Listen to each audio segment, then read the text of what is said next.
Welcome, everyone, and thank you for joining us for today's Hot Topic webinar. In fact, I say today's Hot Topic webinar, but you could be watching this next week or next month because it's going to be uploaded to CanCertainty's YouTube channel.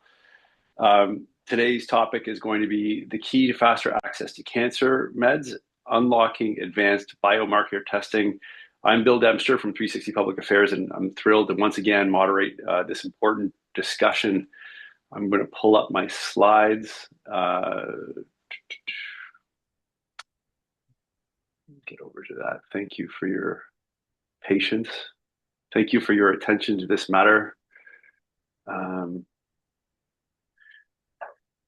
Before we get into it, I'd like to thank CanCertainty sponsors for this session, Daiichi Sankyo, Boehringer Ingelheim, AbbVie, and Amgen. And I want to pass it over to the leader of CanCertainty, or the co-founder, Bob Bick. Everyone knows you, Bob. Can you just walk us through quickly the why of the Hot Topics webinars? Sure. Well, first of all, thanks, Bill. I'm excited to say that we have convened this panel as part of our Hot Topic webinar series to explore, the access issues around comprehensive genomic profiling and biomarker testing. Our Hot Topic webinar series is designed to raise awareness and educate around existing and emerging treatment access issues that we believe at CanCertainty and the CanCertainty Coalition will require and benefit from our collective advocacy efforts. In October, we hosted a webinar on patient and clinician perspectives on non-traditional cancer endpoints with the goal to strengthen patient group contributions to the health technology assessment process. In September, we did a webinar exploring the concept of implementation readiness that included, the issues around planning, funding, and infrastructure required to make a new medicine available for patient use in healthcare settings. But today, like I said, we're going to be focusing on the issues around comprehensive genomic profiling and biomarker testing. We have a lot to go through today. Turn off your phones and take your Vyvanse and Ritalin, and let's get started. Or Neocitrin, whatever you want to take. Okay, logistics. This webinar is being recorded, as I said, so it'll be up on the YouTube and SlideShare channels early next week. So you can revisit the discussion and share it out. It's also meant to be interactive, and what that means, it's among the panelists. You're going to hear some banter a bit later and some questions. But we're also encouraging you to join the chat. So please use the chat and/or the Q&A panel that you'll see with your Zoom account down below. May not be able to get to all of the questions. If we don't, then we'll get them offline and make sure we get back to you. We may group some of the questions as well. I want to talk a little bit about, and you'll get it really quickly, why we're talking about biomarker testing, because timely access to advanced biomarker testing is often the key to unlocking faster access to cancer treatments. And without that, patients can face delays in getting the right therapy at the right time. And we've got an incredible lineup of professionals and experts that can walk you through why that's the case. We're going to talk about the benefits, challenges, and opportunities to improve biomarker testing across Canada. And a lot of today is being informed by some recent evidence, including some published studies by a couple of our panelists, including Dawn and Brandon, who I'm going to introduce right now. We're actually going to kick it off with a bit of an explainer of biomarker testing. Dr. Brandon Sheffield is diagnostic and molecular pathologist at William Osler Health System. He's actually a lead in personalized cancer treatment and molecular genetic pathology with over 80 publications and multiple awards for innovation in cancer diagnostics. And maybe he'll explain what that big machine is behind him at some point. Brandon will be followed up with Dawn Hussereau, adjunct professor at the University of Ottawa, senior associate with the Institute of Health Economics. Dawn is a global expert in health economics and policy and has led international efforts to improve how evidence is used in health decision-making. He's also a registered and licensed magician. It won't be as impressive over screen, but if you ever catch Dawn in person, say, Dawn, where are your cards? Show me something, and he will. Don will be followed by Filomena Servidio Italiano, president and CEO of CRAN, which is, well, not which is, she is a tireless advocate for colorectal cancer patients across the country, developed and implemented patient support programs, and published extensively on molecular profiling and patient reported outcomes. She'll be joined by CRAN's Chief Research Officer, Cassandra McCauley. So this is terrific. Really happy to have the dream team from CRAN and patient advocacy, who have really been at the forefront of a lot of these innovations. And of course, we'll round it out back to you, Bob, co-lead of CanCertainty, to help kick off the discussion. So with that, I'm going to turn it over to Brandon. You're going to frame the problem. I'll invite the other panelists to kindly turn off your video, and I will too, and then we'll proceed as follows. If anyone has questions while we're going through, please don't hesitate to jump into it. But we'll talk about the problem, talk about the barriers, what's the path forward, and then hopefully we're going to end up with a bit of a call to action. So over to you, Brandon. Absolutely. Thanks so much, Bill, for the great introduction, and thanks for having me here today. It's a tremendous opportunity to talk a little bit about what we do and what we're struggling with, and what all of you can do to help us become better cancer treaters moving forward. You mentioned this machine behind me. This is my faithful microscope. I spend all day sitting beside one. When if I'm not here at the hospital, I'm sitting beside my microscope at home. We chose this life. We love it. I'm a pathologist, which means I went to medical school just like a surgeon or an oncologist or a family doctor. And following that, we go into a specialty in laboratory medicine, which is a 5-year training program. Very, very few medical students choose this. It's somewhere around 1 or 2% of a med school class will go into this. And traditionally, the way a pathologist works is we use our microscope to look at little tiny pieces of tissue or biopsies that are obtained from patients. And from these, we help tell what is benign, what is malignant, and what type of tumor a patient might have if, unfortunately, they've got a malignancy. This really allows surgeons to know when to operate, when not to operate. And it can help other doctors decide the extent of a malignancy, so staging or how far advanced that cancer has become, to decide if an operation is a good idea or if a patient should go straight to more systemic options like chemotherapies. And traditionally, we can use our microscope. We're just looking at those tumor cells right up close, and certain features will tell us, if this looks more like a breast cancer or a skin cancer or a lung cancer. And that's really been quite limited in terms of how we can personalize therapy in order to achieve the best possible outcomes. So in the past decades, we've seen tremendous advances in terms of understanding cancer, really knowing not just what those tumor cells look like, but what's going on the inside. What are the genetic mutations and the protein changes that have happened in that tumor? And when we understand those, we can actually pair them with newly developed agents by our colleagues in the pharmaceutical industry to deliver what we call precision medicine or personalized cancer care.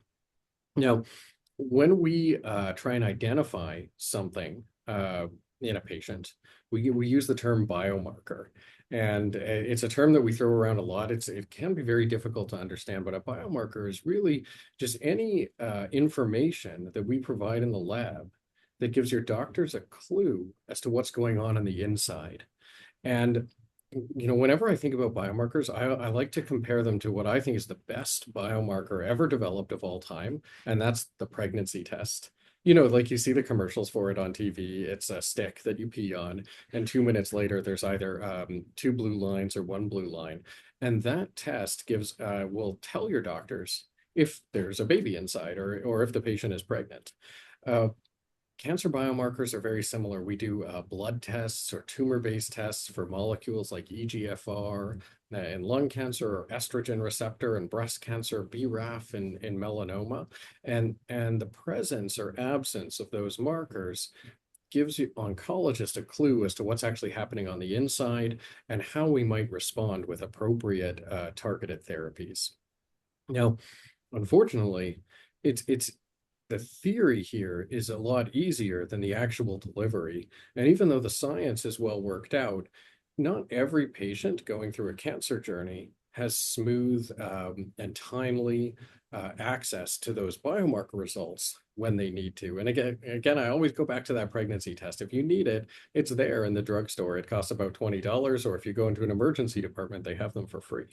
But cancer biomarkers aren't quite like that. Sometimes patients have to wait weeks or pay thousands of dollars or just not have access to those tests at all.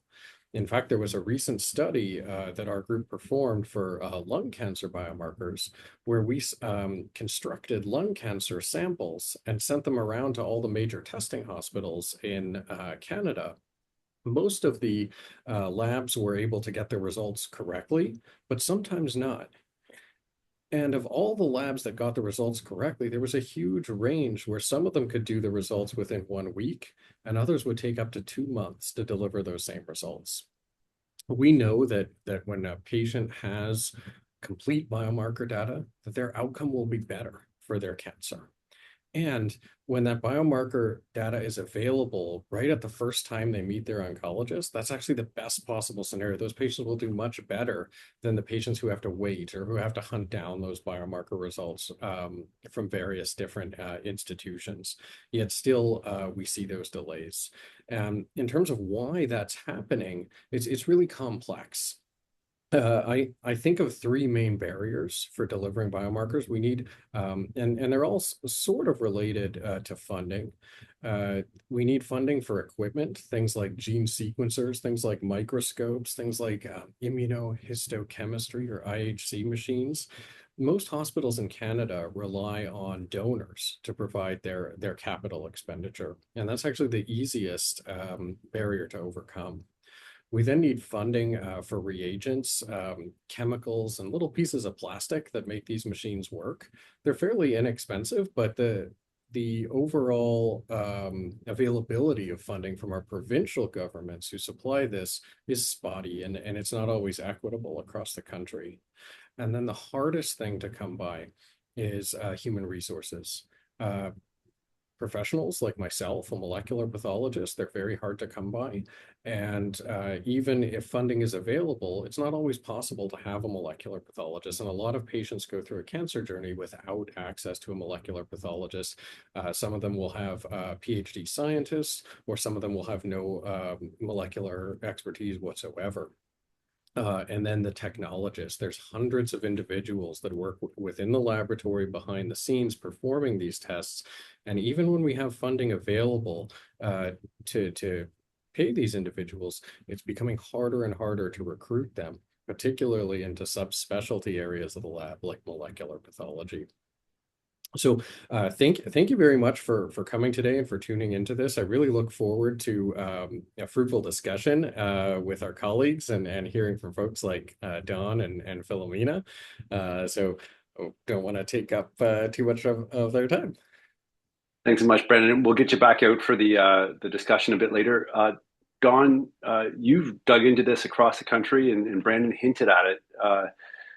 Walk us through the implementation readiness challenge that you were given over the last couple of years. And I'll bring up the slides and you know what to do. Sure, yeah. Yeah, and you can go actually to the next slide because we did, I was asked a few years ago to look at implementation readiness in Canada. And we had to, first of all, say, well, what does that even mean? We heard patients saying, how come I can't get the test, as Brendan was saying. And I think naively you might think, well, somebody should be writing a check, and maybe for the machines, and maybe for the technologists and the pathologists, and maybe for the reagents. Well, sure, but is that all we need to do? Is it really just a matter of funding? And so we asked ourselves this question, like, what does it mean to be ready? And if you think about implementation, it's not just it's not a matter of just being aware of something and, hey, let's get together and deliver it. And it's not just a matter of, hey, let's get to deliver it and have, somebody pay for it. There's a whole bunch of stuff that has to happen. So both from a health system planning perspective, so on the left side, I have infrastructure, operational, and environmental readiness. The health system has to be ready to plan for these things. They have to maybe engage across service delivery organizations. So, it's one thing to write Brandon a check, but then you have to think about all the other hospitals and hospital labs that might be able to do this. And then not all testing is valuable. I mean, it sounds like, having a comprehensive genomic profile for everyone all the time might be valuable, but it depends on the context. And so, and then, a test is not valuable at all if you can't get it to the patient in time to make a decision.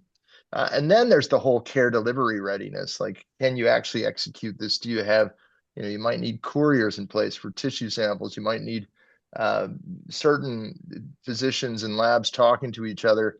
And then also, are you prepared to evaluate this? So there's a bunch of stuff that has to be ready. If you go to the next slide, we asked questions that more lean toward the left side a few years ago. So I think it's animated, so you'll have to hit the advance again. We came out with a state of readiness for genomic and genetic testing, and it really focused on that point of time of, is there a new test available, all the way to a health system saying, yes, we would like to deliver this test. We didn't get into the nuances of how ready are we to deliver it in an efficient way, because that's a very context-specific type of question. It depends on what health system you're in, et cetera. It might have been a bit too unruly. But if you advance again, you'll see we ask questions like, how can I avoid care? How can the person in charge of the healthcare system avoid care interruptions, inequitable care, wait times? How can we avoid inappropriate access to family members, low value care, inefficient care? And how can we think about doing this in such a way that we actually promote innovation policy and learning and scientific knowledge? And how do we do it in such a way that we're also preparing ourselves for the future? We're future proofing. So a lot of the questions we asked were on the left-hand side, more of the health system policy level side. And what we came up, so the way we did this, next slide, is I basically did a comprehensive literature review. I worked with international and national experts, including Brandon. We created actually a list of what we thought were good practices or good or conditions that are required for readiness.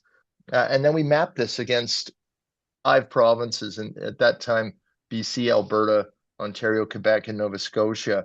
The next slide tells you a little bit more about the actual conditions that we came up with for readiness. We put them into 3 buckets: infrastructure, making sure you had networks and resource planning in place. You actually doing genetic testing requires all kinds of informatics or information technology, and so that if you to deliver it efficiently, and to also make sure that tests are done appropriately. We looked at the evaluation function of provincial health care systems and how they were considering new tests and ideas for new tests, how coordinated they were in terms of service delivery, and whether they had appropriate tools in place for awareness and care navigation. And then we finally looked at a bunch of other conditions, what we just called healthcare environment, but how innovation was thought about, how tests were paid for. It's not just a matter of writing the check, but it's how you write the check that can make you more or less ready, whether or not education and training for both physicians and patients was there a strategy in place, the level of regulation, and also data privacy legislation that was in provinces. Now, when we looked at across provinces, the data privacy legislation we felt was more of a federal thing, so we didn't think it would be different across provinces. So next slide tells you how we did. So we looked again in 2023, we looked at these 5 provinces. In 2025, we began looking at all provinces. The report is actually going to be released, I think, beginning of 2026 now. It's been in the oven for a while. However, we'll get there. So, but here's a sneak peek at what we found in 2025. Next slide is basically our state of readiness. Next slide. So in 2023, we found that there was a sort of wide range of readiness. We gave grades to sort of indicate how ready a province was across these conditions. Alberta had really, and Quebec really had their act sort of mostly more together than some of the other provinces in terms of the ability to evaluate and plan and get to the point of adoption of new testing. Ontario and Nova Scotia were a little bit behind. And in the case of Ontario, this was a big ship that was sort of turning a corner, but moving fairly slowly. Next slide. Um, in 2025, as we sort of looked at this again, we saw that a lot of the provinces remain the same. Alberta remained the same. Ontario, though, had introduced a number of new programs and initiatives, gave it a better grade. Also, Nova Scotia had done some things, give itself a better grade. And British Columbia, although they've been working on this for a long time, are still sort of in the same state of readiness. Next slide.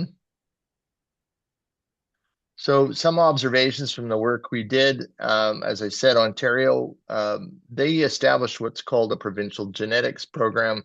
It works with their laboratory medicine program. So they established a network to link pathology and laboratory programs. That allowed them to do a little more resource planning and coordination of care. They actually have a published biomarker test menu, and they created some province-wide standards for education and training. They have some guidance. So they've done some things. It's still a bit opaque. There's still more to do in terms of having a completely solidified, highly functioning, highly networked program, but I think they're getting there. Nova Scotia also made some improvements, both in terms of information linkage and their evaluative processes. And they did make some improvements in education and how they approached the regulation of service delivery. There were some small changes in Alberta, BC, and Quebec, but we didn't feel like there was enough to warrant a grade change. So, if we think about readiness in terms of these conditions, you can see that this is the spread now. We have provinces like BC and Saskatchewan that still could be doing more. We have other provinces that are much more transparent in terms of how they're willing to consider and adopt new testing. None of this reflects necessarily how they are delivering and executing on testing. We noted that there are some provinces where there are still maybe navigational challenges or wait time challenges, or even provinces that have an ability to consider and adopt quickly, or get to the point where they know they want to adopt something quickly, but don't necessarily have the funding to implement. We didn't judge on anybody on their ability to get tests funded quickly, nor did we judge people on how many tests they were delivering. We judged them on their ability to consider and adopt. So I think there's been some progress. There's probably more to be done on the evaluation front, creating HTA processes. We see CDA AMC has they're trying to create a Canadian network. So we think that there's more work to be done. There are opportunities for interprovincial collaboration. And in the future, I think if provinces have their act together in this sense, it might be a good idea to look towards how we deliver and monitor testing. So stay tuned for this report. It is coming in English and French and will be released shortly. Right. Thanks so much, Don. I'd invite Philomena to come back on and share your screen. You run your slides. I'll jump off. I know Cran has been doing such amazing work under your leadership. Over to you, Philomena. Thanks very much.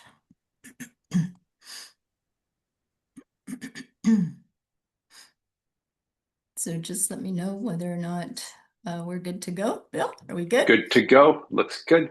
Outstanding. Good afternoon, ladies and gentlemen. I apologize for the raspy voice and potentially any coughing fits, but I will do my best to deliver these slides. I want to thank CanCertainty for inviting me to participate in the webinar today. I feel very grateful to be able to share on behalf of CRAN and the Conference Board of Canada, the findings from our recent CGP cost and benefit analysis study, which CRAN commissioned through the Conference Board of Canada.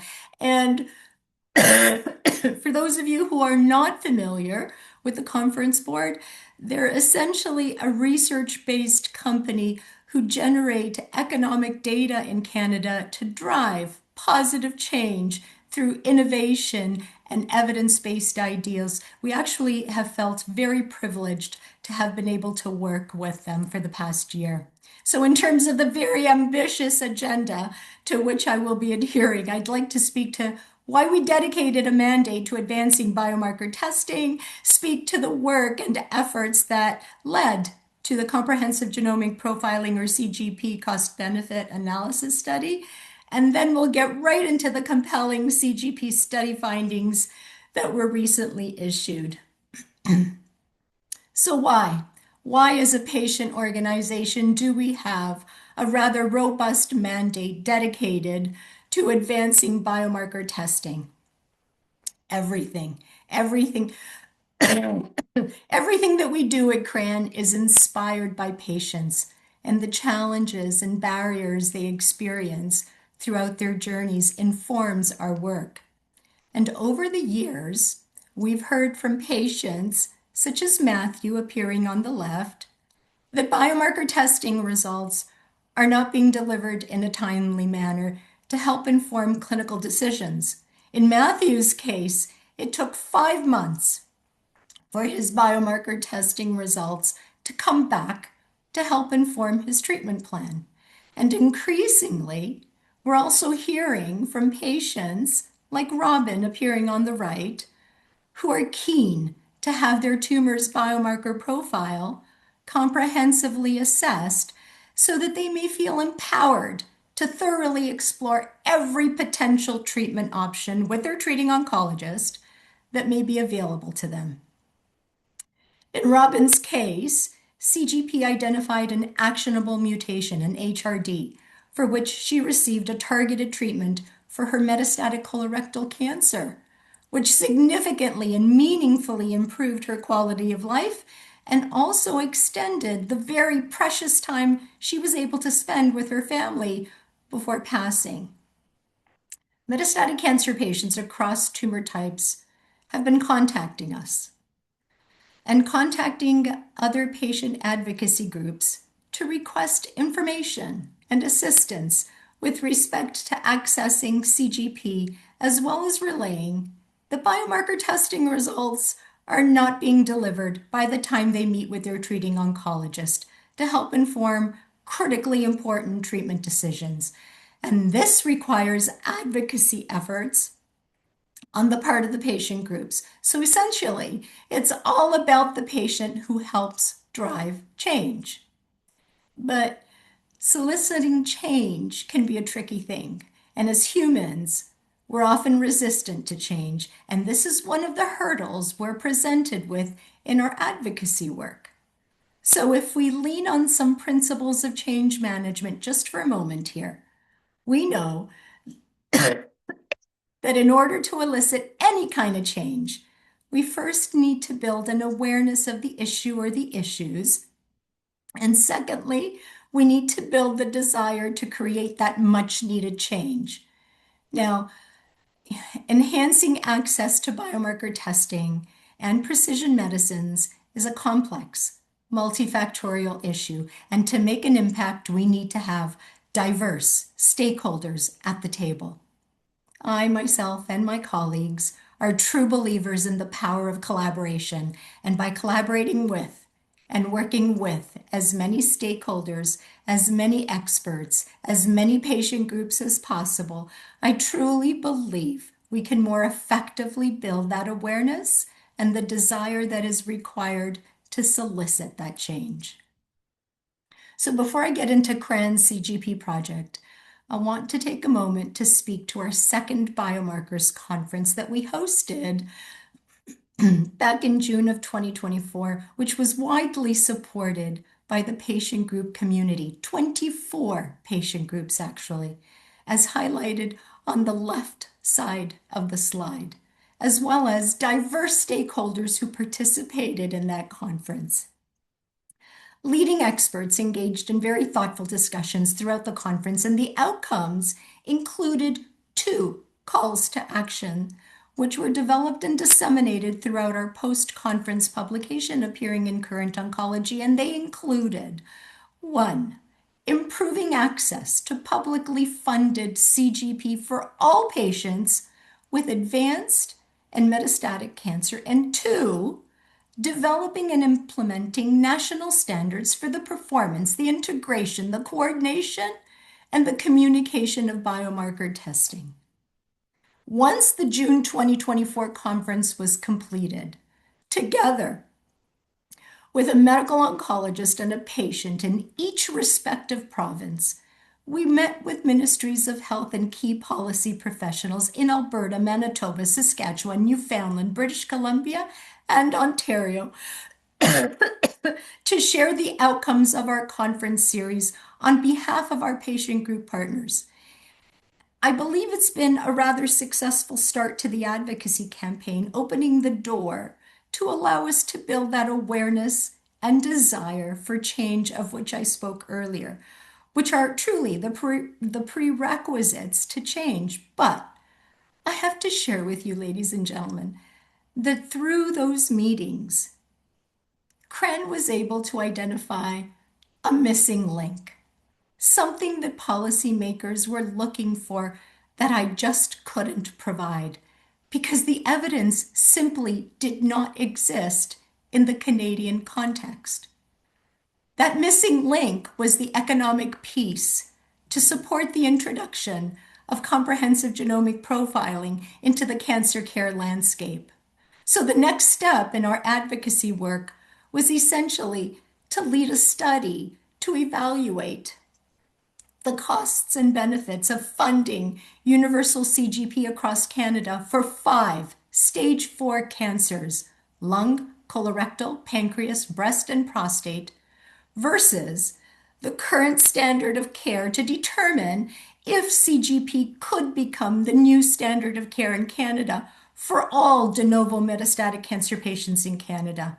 And while this may have been ambitious, we truly believe that every health policy advancement must start with a bold and ambitious vision, and CREN was prepared to lead this charge.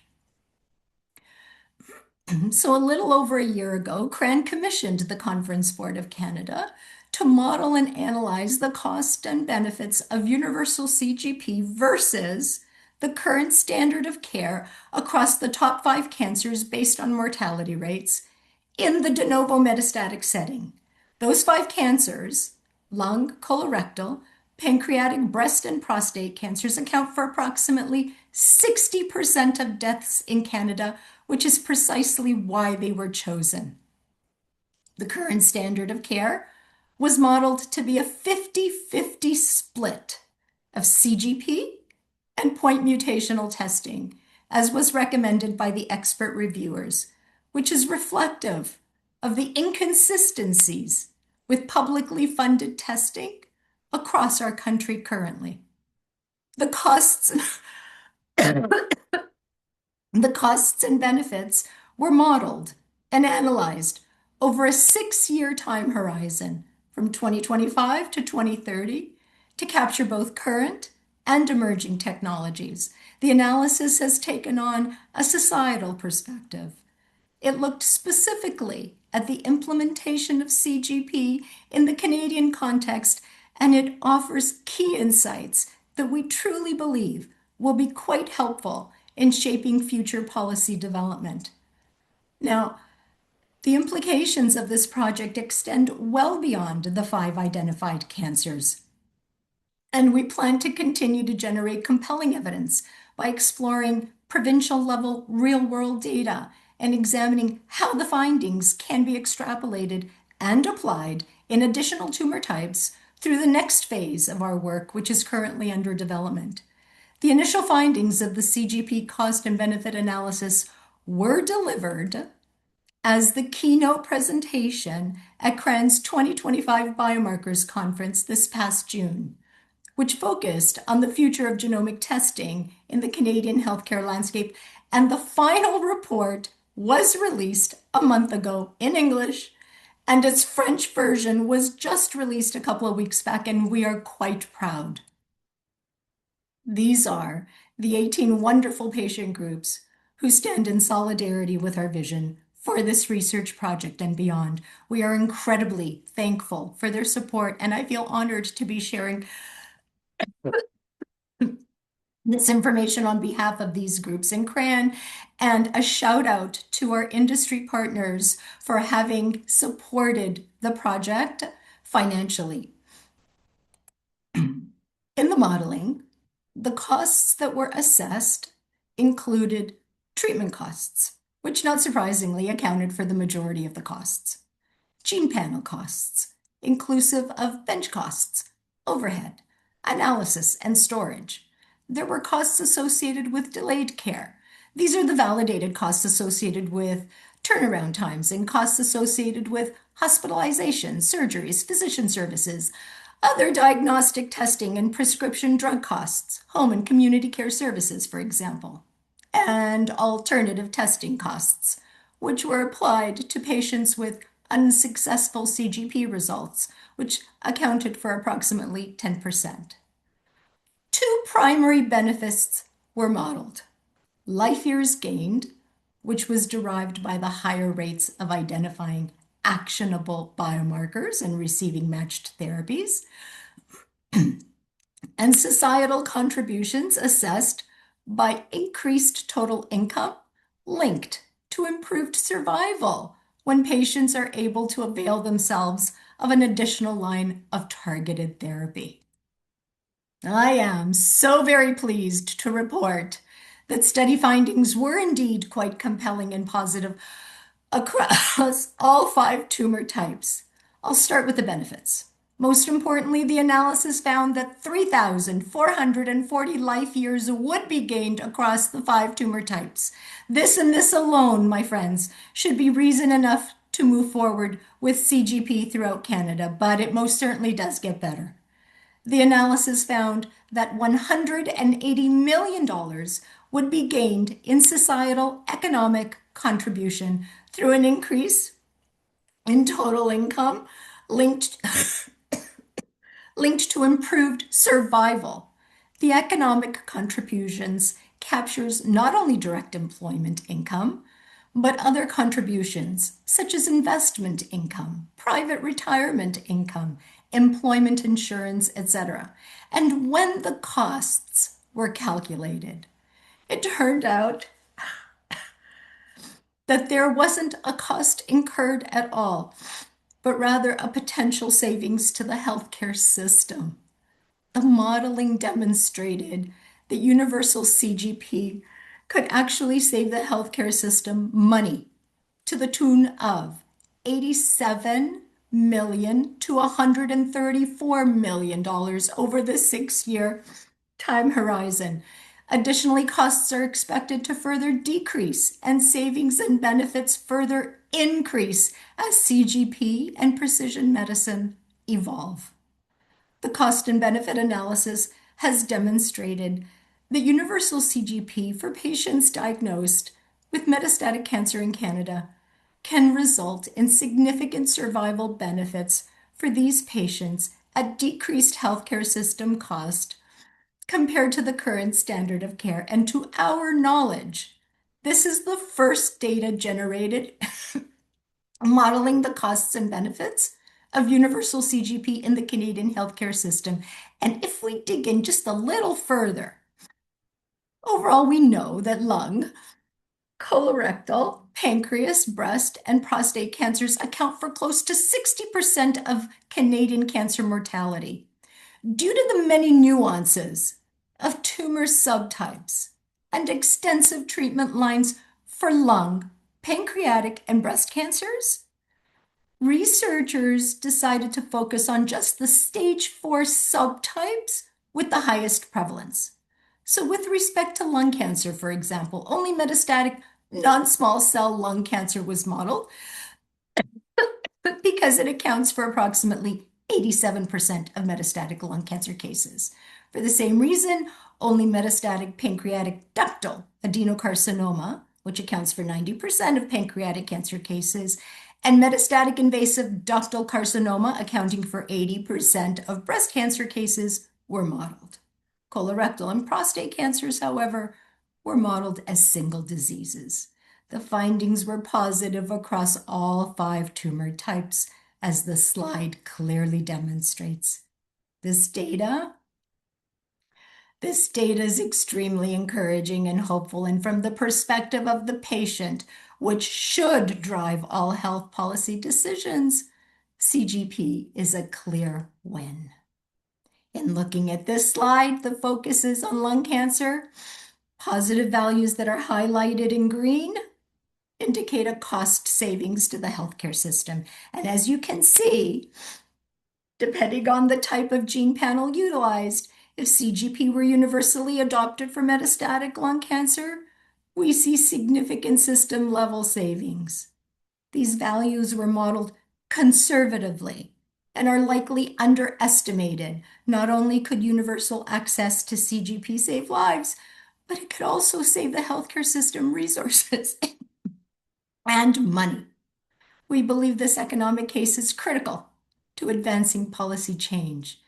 Now, it's easy to look at this slide and focus a little more on the green at the right, where a 161 gene panel was modeled. But I'd like to highlight that even with a larger gene panel size, in this case, a 324 gene panel, when we look at cost per patient, it's essentially cost neutral. How, you ask? In the setting of hundreds of thousands of dollars spent on therapeutics, this $131 cost per patient is barely a drop in the bucket, and testing is estimated to account for only 0.3 to 4.1% of the overall cost per patient. We're all acutely aware that precision oncology is a rapidly evolving field. We're dealing with a moving target here, and it is critical that a strong position be adopted with respect to CGP so that Canadian patients are not disadvantaged. Patients value information and options, and if we focus on adopting smaller gene panels, we risk building recommendations which will be outdated by the time they can be implemented. I won't go through the minutiae of each tumor type, but we see similar positive values, results in colorectal cancer, in pancreatic cancer,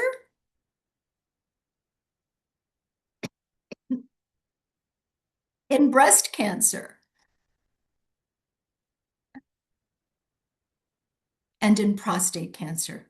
All 5 tumor types that were modeled had positive and compelling results.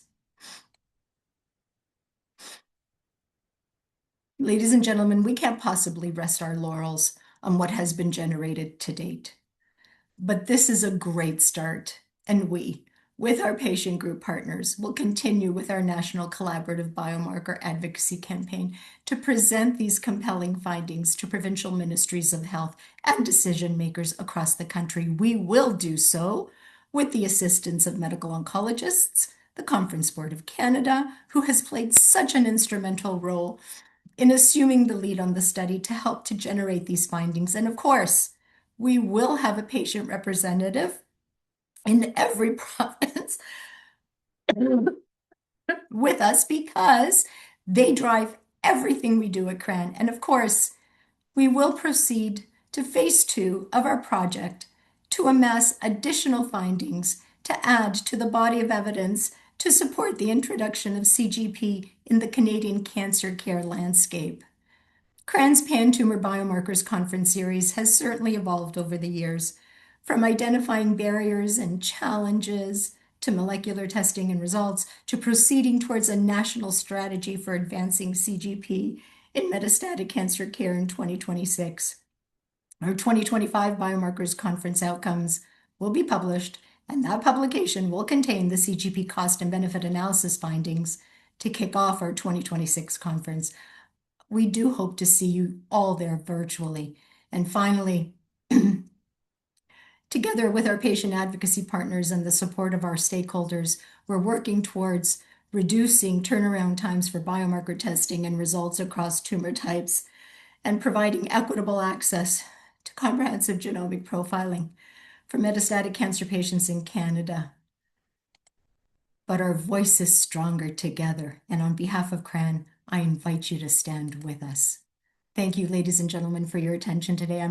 I'm providing the QR code to the actual CGP report that was generated that contains all the necessary information you may wish to access post-webinar.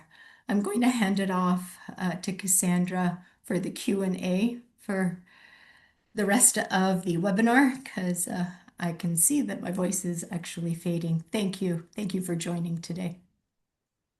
Philomena, you did a terrific job representing all the great work that CCRAN has done, or that CRAN has done, and I think you are going to kick off a great conversation.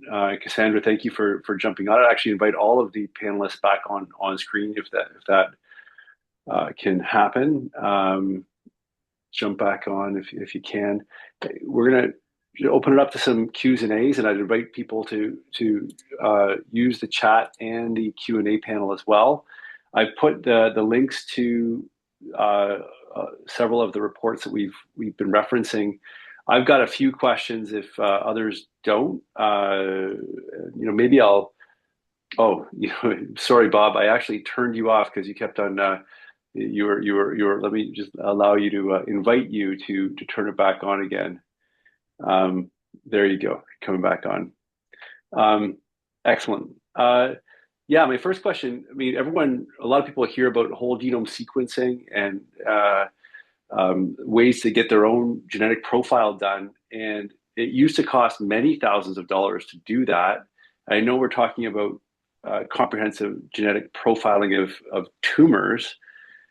Are we seeing a similar cost decrease in terms of CGP, year over year? I don't know who would be best to answer that question, because I think that might change a future conference board report on cost benefits. Yeah, maybe I can take that one. And when I was training in university, they had the whole genome, the Human Genome Project, and that took about 10 years and $1 billion to sequence the first human genome, and that was in the late 90s, early 2000s. And nowadays, with modern technology, a whole genome sequence costs about $1,000, and it can be done in one day. And so we've seen a dramatic fall in the price, but also the time it takes to produce this information. And that's really been due to increase in computing power that we've seen over the past decades. The same things that's driving development in our cell phones. In terms of CGP pricing, it's a very tough thing to nail down. A lot of this is wrapped up in the various industry partners that offer these assays. Sometimes assays are available through private laboratories, either in Canada or down in the US, and they can cost several thousands of dollars. Some of the similar tests can be done inside of hospitals where the reagents themselves cost a few $100s. But again, the cost of that has to factor in the capital equipment that they're using, gene sequencers that cost anywhere between $50,000 to $1 million, and the professional time that goes into these activities as well. Thanks, Brendan. Did some of that increased, efficiency or lowering costs of the technology help some of the provinces improve their grades, Don, in terms of your report? Was that a factor, or was it your report that got them to pull up their socks? I mean, I think, we were trying to push people towards thinking about this problem and what kinds of things they needed to do. Whether or not provinces put testing as a provincial priority is their own decision. And then, so, I don't know that it's necessarily cost. I mean, there's a whole range of genetic and genomic tests that can be done that have a whole range of expenses. And then even for the same test as we saw, for the same kinds of tests, you have a range of costs, and then even that is context dependent. So I think a lot of tests that are done or even necessary, they don't have to be the whole genome. We don't have to sequence all of your genes to figure out what's going on. We can be more selective, and even, the type of technology we're talking about in Philomena's report is a little more selective. It's not the entire genome, which is still, a fairly costly exercise. But provinces are adopting whole genome and whole exome sequencing for certain types of applications, particularly with case finding of rare disease and the like. And then often we see, particularly with rare disease, even at a fair amount of expense, even at a few $1,000s, it's still totally worth your while to do these things. This technologies these technologies are one of the few technologies that can actually save health system dollars. Most technologies actually create more expense, but these ones are special. Yeah, and I think that understanding the difference between whole genome sequencing on a day to day, and then maybe this is a question back to you, Cassandra, in terms of what your report found. You looked at five tumor types, biopsy happens, you pull out the genetic profile of a specific tumor, and Brandon's looking at it. That's different from the whole genome sequencing, right? Which, because you're looking for potential changed genes within a tumor or signals for malignancy. So I think I understand it. It's different, right? And That's correct. Yeah. Yes. The report was looking at comprehensive genomic profiling. So we were looking at tests that were assessing for hundreds of gene mutations. We didn't get into whole genome or whole exome sequencing. I did want to follow up just on what Don was saying, bringing it back to the cost. When we talk about the cost, we have to remember, as Philomena presented, testing is costing 0.3 to perhaps 4.1% in the more complex cases. When you think about the overall kind of total cost per patient, these cancer patients are requiring hundreds of thousands of dollars of targeted therapies. And when you go back and look at the cost per patient for testing, it's so minimal that it's almost putting the cart before the horse to be spending all of this money on these advanced therapeutics without necessarily really diving into what the optimal therapies are based on the biomarker status. yeah. Speaking of optimal therapies, Bob, I mean, you often work on medicines that are coming through that require or would be assisted by having one of these tests already adopted and integrated. How do you see that there's been progress in terms of bringing forward these diagnostics with the therapies at the same time, or because testing for what, and then what happens in terms of our patients getting faster access to the medicines with these tests that are evaluated at the same time?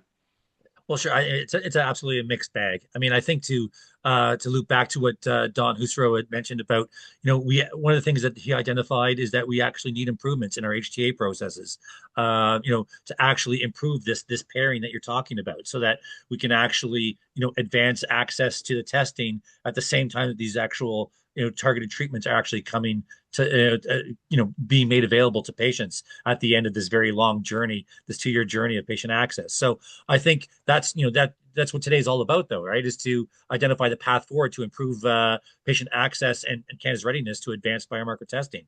It's not just urging provinces to onboard these tests, but we have to talk about the front end of health technology assessment as well, and improving those processes. Yeah. Yeah, I mean, to Bob's point, there are places in Canada that have not thought twice about taking a year and a half to assess a new technology like a liquid-based or a plasma-based ctDNA test. That's probably a little too long. I think we need to expedite things a little further than that. So we can't be waiting 2 years. Patients can't be waiting 2 years for a province just to simply decide whether or not it wants to fund something. Yeah. And then back to the how that's going to happen. I know, Philomena, you presented on the call for a national strategy. Brandon, you're sitting in the Ontario system, with probably multiple different, reports up to figure out what you can access for the patients or what people are requisitioning from you to look at. Can that effectively roll up into a national strategy? Who would run that strategy? Who would own it? Is it the Canadian Partnership Against Cancer? Is it like where do you envision that going, Philomena or Cassandra? Yeah, in terms of a national, like a pan-Canadian framework, some of the items that we've called for in the report are firstly enhancing evidence collection. We need real world data from the provincial cancer agencies to be better able to make informed and shared decisions in the framework. We need to, as Bob was speaking to, align diagnostics and therapeutics. And maybe that could be through the PCPA, the Pan Canadian Pharmaceutical Alliance, perhaps, or through CDA, AMC, as well as INESS.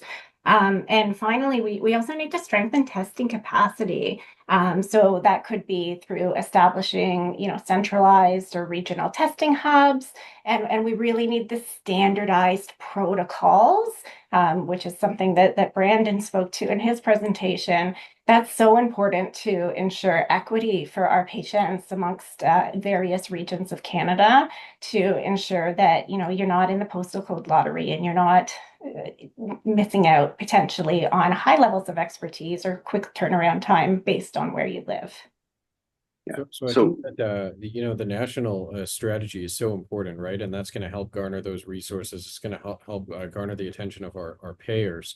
But one thing it's really critical in precision medicine that we retain in that process is that the decision making happens on a per patient basis. Because remember, after all, it's precision medicine. It's patient centered, and the practitioners within the laboratory have to be able to have some leeway, because we want equitable access to biomarker testing, but each and every patient with cancer has a different type of cancer and needs a different type of biomarker testing. So what we want to stay away from is a prescripted mandate where one test is applied to every single patient with cancer.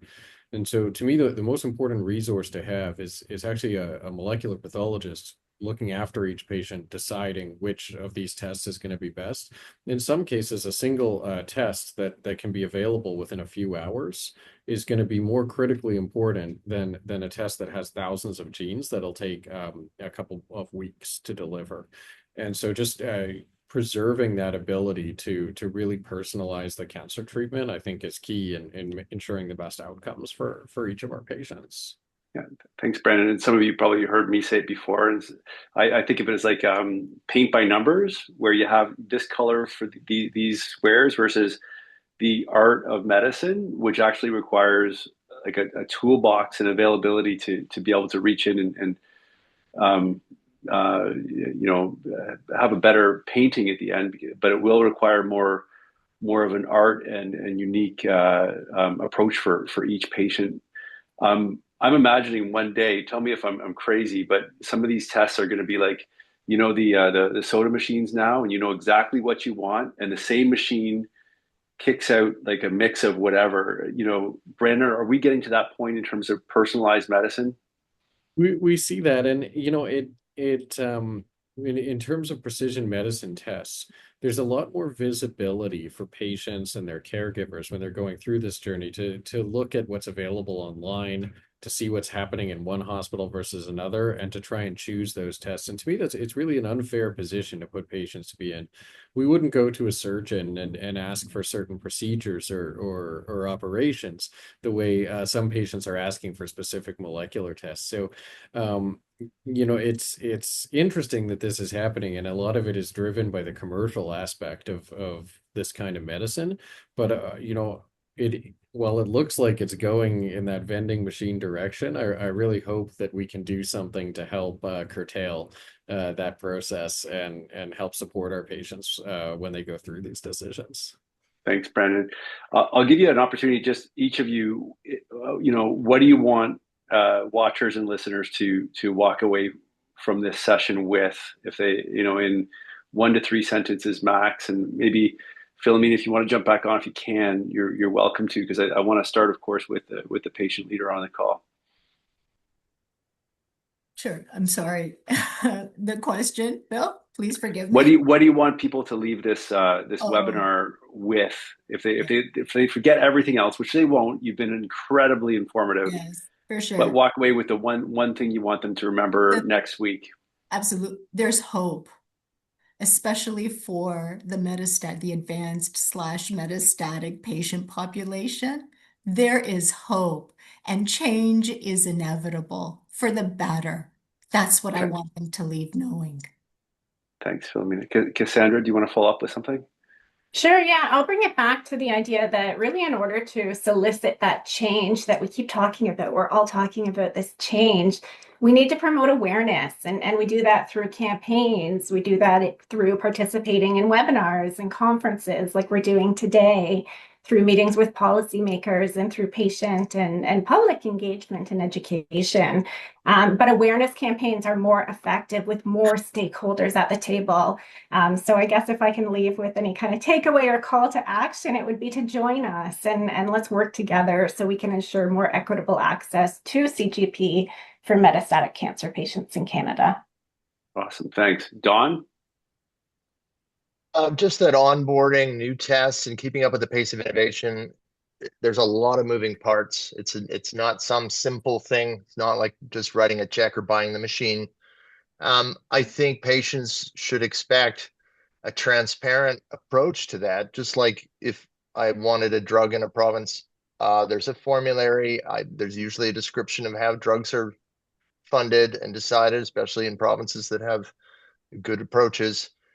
You should expect that in laboratory medicine as well, along with some education about why or why not is the test available to me.